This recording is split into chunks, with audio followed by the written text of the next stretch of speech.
Hello mga kasari, welcome back to my YouTube channel. Yan. So, ang topic natin for today's video guys ay nakakatuwa dahil about sa sales ngayong Biyernes Santo. So, wala pa pong alas 12 ng tanghali pero nakalaki na po tayo mga kasari. Mga kasari. Bisaya. So, nakalaki na po tayo mga kasari. Ngayon ay wala pang alas 12, umaga pa lang. At super thankful. Bakit nga ba bukas ang sari-sari store ko? Wala naman kasi mga kasaring ganap. So, imbes na maghilata ako sa loob ng bahay, why not i-open ko ang tindahan at nagkaroon pa ako ng benta. Wala naman kaming swimming, ganyan. So, ayan, nagbukas ako ng sari-sari store at paglabas ko kanina guys, chinek ko yung mga ibang tindahan, sarado sila lahat. So, kaya siguro lumaki ang aking sales ngayong araw na to dahil sarado ang mga kalapit kong tindahan. And super thankful naman, 'di ba mga kasari, kasi nga malaki yung benta natin ngayon at minsan lang ito mangyari kaya ginrab ko na yung opportunity. Talagang tinuloy-tuloy ko na nabukas ang aking tindahan. Wala naman talaga akong schedule ng alis ngayong araw na to at ayoko ding mag-aalis ngayong Biyernes Santo. So, ano-ano nga ba ang mga items na mabenta ngayon dito sa tindahan? Una sa lahat mga kasari, pinakamabenta ay yelo. Actually, sold out na. Wala pang tanghali ang aking yelo. At yung ibang tindahan dito guys, sarado. Yung isa, ewan ko kung pasara na or sarado na. Kasi nga, kakabili lang sa akin ng yelo ng 5 piraso kasi daw yung yelo nilang paninda ay ubos na. Sila daw ay nakalaki na rin kaya magko-close na sila ng tindahan. And happy for them naman kasi makakapahinga na sila and they choose to close yung store nila. Kasi yung store nila guys, may talipapa din nakatabi. Medyo siguro ubos na yung kanilang paninda kasi yung katapat nilang may talipapa din at tindahan sarado maghapon simula kaninang umaga. Kaya siguro mabilis din na ubos yung mga paninda niya sa talipapa. So, ayun mga kasari, una sa lahat yung yelo. Meron pa ako dito kaso ito naka-reserve na, bayad na siya ng kapitbahay. So, ngayon, yung last na customer ko sa yelo, madami yata yung bibilihin kaso dalawa na lang yung available. Sabi niya kahit yung may tubig pa daw kaso wala nga talaga kahit yung may tubig or pabuo pa lang. So, sabi ko bayad na po kasi ito. So, inulit ko ulit sa kanya ng pangalawang beses.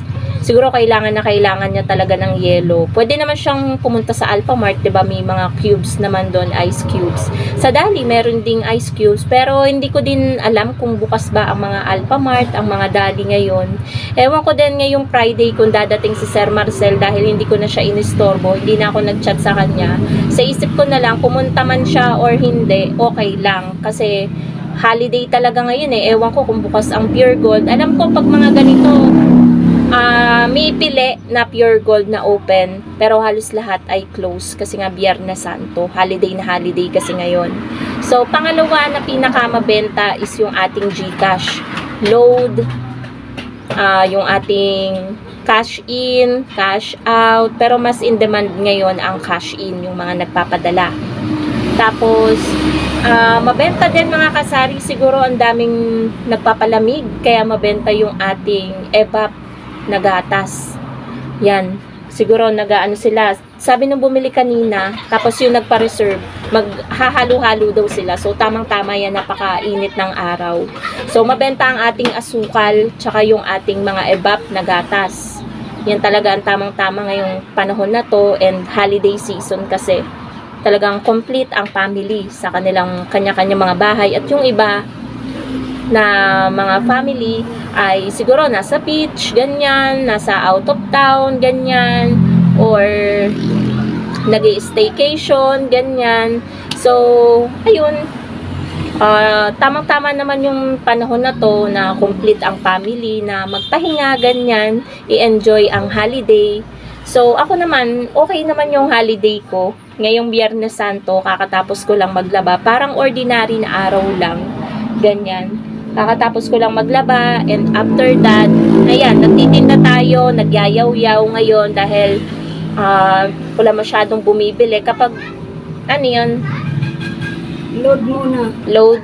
So I'm back mga kasari at medyo matagal-tagal akong nawala dahil sobrang daming bumili. Naglabas din kasi ako mga kasari ng siomai at siopaw at medyo marami ding bumili kanina lamang. And sobrang dami din po ng nagpapa-cash in.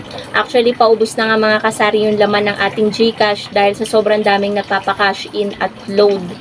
At ayun nga po mga kasari, ang pinaka mabenta pa ngayong araw is yung mga kasalo po natin na soft drinks dahil 28 lang yung ating bentahan, plus 6 lang naman tayo sa deposito. Talagang sobrang in demand ngayon ng kasalo. At kalalagay ko nga lang, ang natira na lang dito isang Royal at isang Sprite. Ubos na yung malamig na Coke kasalo, kaya ayan, naglagay na ako kanina. And meron pa naman tayo natitirang stocks doon guys sa loob ng bahay. Tapos by Wednesday mag-o-order tayo niyan. Ano pa bang mabenta ngayon? Mga chichirya sa bata. Yan, maraming bata guys. Lalo kanina pabalik-balik yung dalawang bata. Namili sila ng chichirya, pati na rin yung RC ganyan, tsaka C2, yun bumili sila kanina. Tapos, mabenta din po mga kasari yung atin pong alak at sigarilyo. Ayan, dahil kanina pahinto-hinto tayo sa pagbablog, meron din pong bumibili ng, alam nyo naman, ang sigarilyo always yung mabenta dito sa tindahan, pero mas dumoble pa guys yung bumibili.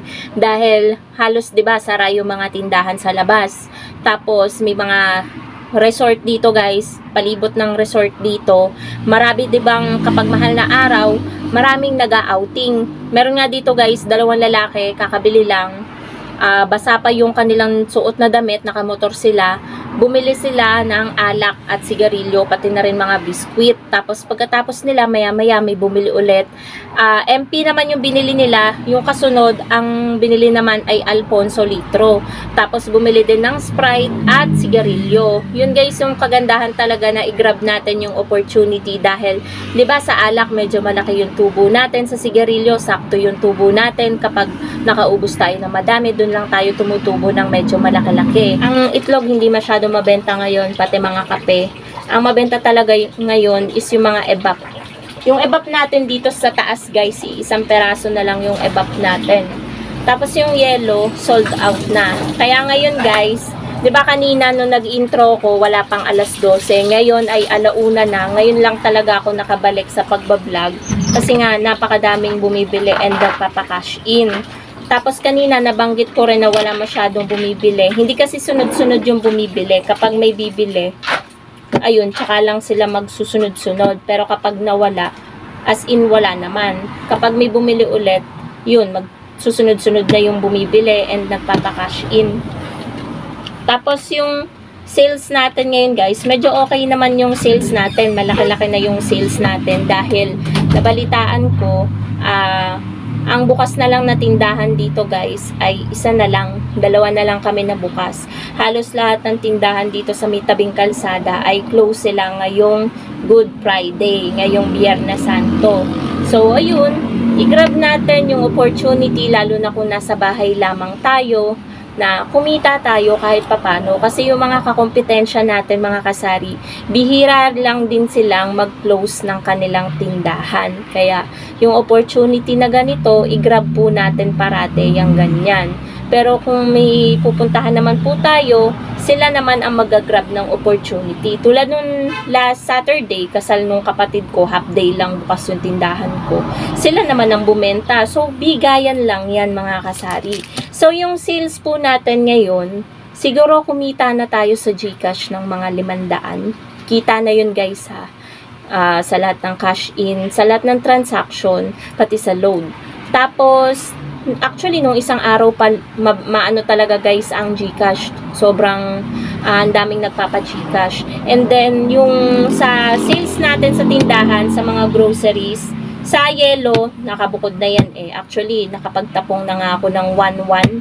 Sobrang mabenta kasi ang yellow, kaya doon ako kumukuha ng pantapong ko sa kuryente tubig.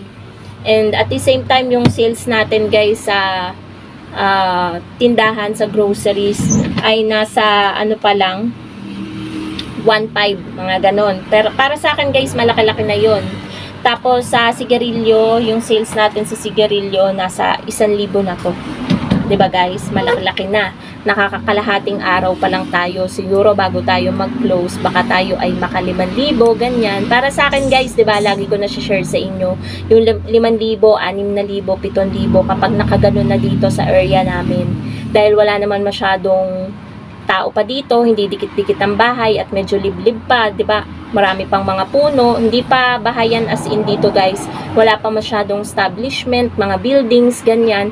Swerte na at super thankful na mga sari-sari store owner kapag nakaganon kalaki, lalo na ako guys na kapag naka 5,000, 6,000, 7,000, bihira lang kasi mangyari yon kasi yung everyday sales naman natin dito hindi naman kalakihan. Maraming nagtatanong niyan sa comment section, mag-vlog ka naman kung magkano yung sales mo, ganyan, sa araw-araw. So bihira lang kasi ako mag-vlog ng ganun kasi medyo nahihiya akong mag-share guys ng sales ko kasi nga hindi siya kalakihan. Although makikita nyo, halos kumpleto yung paninda ko, madami akong paninda, pero yung sales natin guys ay hindi siya kalakihan. Bumabawi lang talaga tayo sa mga fast moving items and then sa GCash, tsaka sa Yellow. So yung sales natin everyday kapag normal days, umaabot lang yan ng mga 2-3 ganyan, kasama na yun sa GCash. Pero kapag mga ganito guys na sarado yung mga ibang tindahan, tayo lang yung bukas halos, so medyo nakakalaki na tayo. Imagine mga kasari, nakamagkano na tayo, 'di ba? Mga 3,000 na. So kalahating alauna pa lang ng hanggang pa tayo, hanggang 7 pa tayo ng gabi. So medyo makakalaki talaga tayo ngayon. So, ayun lang naman mga kasari ang chika ko sa inyo. Nakakatuwa lang talaga dahil, ayan, kapag ako ay natutuwa at nalalakihan sa sales natin na medyo maaga pa, talagang gusto kong i-share sa inyo guys yung tuwa na ito. So, marahil yung mga bukas dyan na sari-sari store owner, ngayong Good Friday, Biyernes Santo, kung bukas kayo, marahil natutuwa din kayo kasi malaki din yung sales nyo. So, ayun. Thank you so much for watching mga kasari. Dito ko na rin tatapusin ang aking vlog. Happy selling po sa inyong lahat. Bye guys!